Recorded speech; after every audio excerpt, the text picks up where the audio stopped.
Now, this first story has really nothing to laugh about. And I know that it has made conversations or rather it has been a source of conversation on our WhatsApp groups, on our personal meetings, in our boardrooms. We have seen it time and time again. And in case you're watching this and you're wondering, what exactly are you referring to? Well, there was an incident that took place last weekend that had two young men about to face the full wrath of the law. The group CEO of Emara Ole Sereni Hotel, Ghulam Samdani, has confirmed that the events that took place on the 17th of October, which two city businessmen were, who happened to be twins, were involved in an altercation. And the video has since gone viral. Now, he went ahead to say that the matter was under investigation by the police, and fresh details have now emerged in an assault incident involving the Ndichus twins, in which two sisters claim to have been strangled by the brothers. We've learned that another woman identified as Munira was the first to be allegedly attacked in the incident that has since gone viral in a statement that has been seen on Thursday, that's the 21st of October, and is, we're now understanding that Munira is related to a high-ranking city lawyer. And she was in the company of the Ndichus brothers, that's Paul and Eddie Ndichus, at the Ole Sereni Hotel's rooftop lounge. When we saw the video, we didn't understand quite what was going on, and we ended up making our own assumptions. But I just feel like there's so many things that have developed ever since that I'm just in shock. I'm in shock of how very comfortably he ended up. That should be Paul, the one in the black pants and the white T-shirt that you're seeing right now on screen, and how comfortable he was, to hit the lady. As we can see there, he is slapping her, and that is Cheryl Mugo, in case you didn't know, who's the niece to the famous lawyer Philip Mugo. And her and her sister, Stephanie Mugo, were traumatized by the events that took place that evening, which has since gone viral. The entire country has gone ahead to give their opinions regarding the incident. And in as much as I am dying to hear what Kwach has to say, I feel like Cindy's about to cry. Cindy has so much to say. I just watched that clip over and over again. My heart breaks. First of all, PSA, I need to say this. People need to stop referring to the Cramp twins, because that's what I'm calling them now. People need to stop referring to the Cramp twins as Janet Mbogwa's estranged husband and Grace Msalame's baby daddy. I think that's very disrespectful.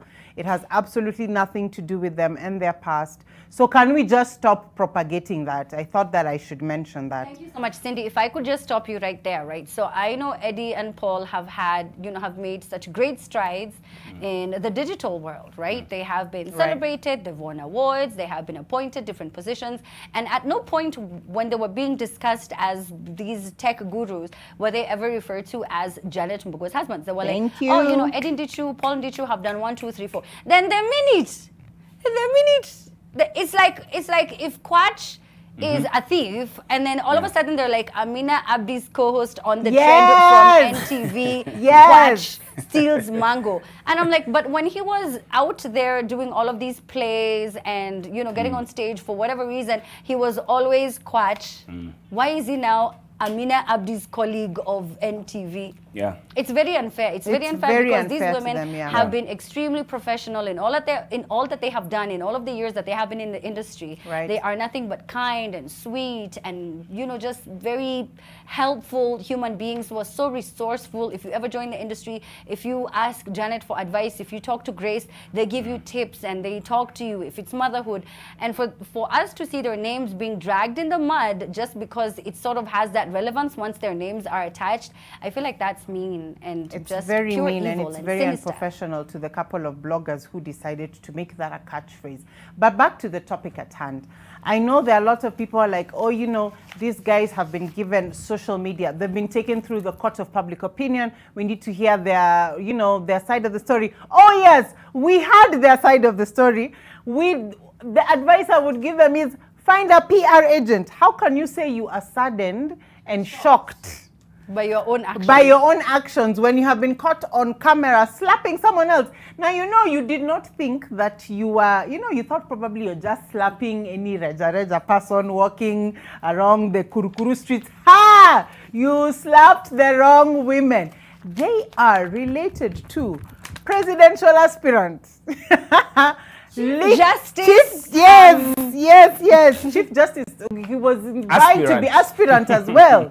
You know, our very learned fellow, Philip Murgor. You will know what justice is. You know, there's justice, then there's justice. But can you imagine the shock, Kwach? Yeah. Usha trend, usha fanya hizi vitu zote. Yeah.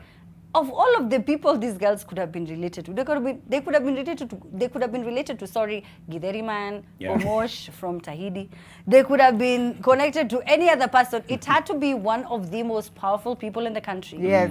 One of the most connected people in the country. Yeah. Someone whose, again, reputation is so... Yeah, you look at the venue, you look at the place where this thing happened, it's Ole Sereni, so probably you wouldn't find people related to the people you're mentioning there. Don't say that. They were prone to be related to someone important. So that's also another thing. But also, what I took note of during this whole shenanigans that were happening there is, you know, the kind of impunity that someone does this thing with. The ladies say the guys were threatening to kill them. They were saying, oh, we will teach you a lesson. And this is a thing that happens. I don't know the details of the story. I don't know. We wait to hear. It will be taken to court and we wait to hear the rest of it. But this is a thing that happens, that people always tell. In this country, you can be told that, because they know they will do that thing and there is no way you will take them. Also, another thing was, we don't need to hear the rest of the story. Just by the virtue of what we saw happening within the clip, we are able to make our own decisions. Like I usually say, no one should hit anyone. It does not matter whether we see police, we see jeshi. This person is not trying to bomb Ole Sereni. This person is not trying to bring the whole country down. You have no reason to lay a hand on them, regardless of what they said. You can't justify it in any other way that you want to. Also, another thing that I liked about this story was, social media is providing an alternative route to justice. Yes. Social media is now helping us to serve instant karma. Like you do something today, by the evening, it's already trending. Your bosses have seen it. The people who do business with you have seen it. The corporate law, you're going to be punished.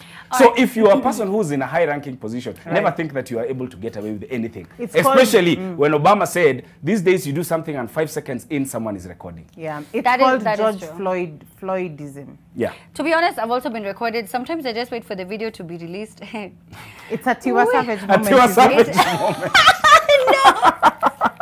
Cindy, shut up. Is it? Shut up, okay? It's not. What video is this you're waiting to be released? At least tell us it's good. Curfew is open, no, give us like some tea. when you've lost your temper, you know, so I'm just, there's some videos I'm always like, Nileo.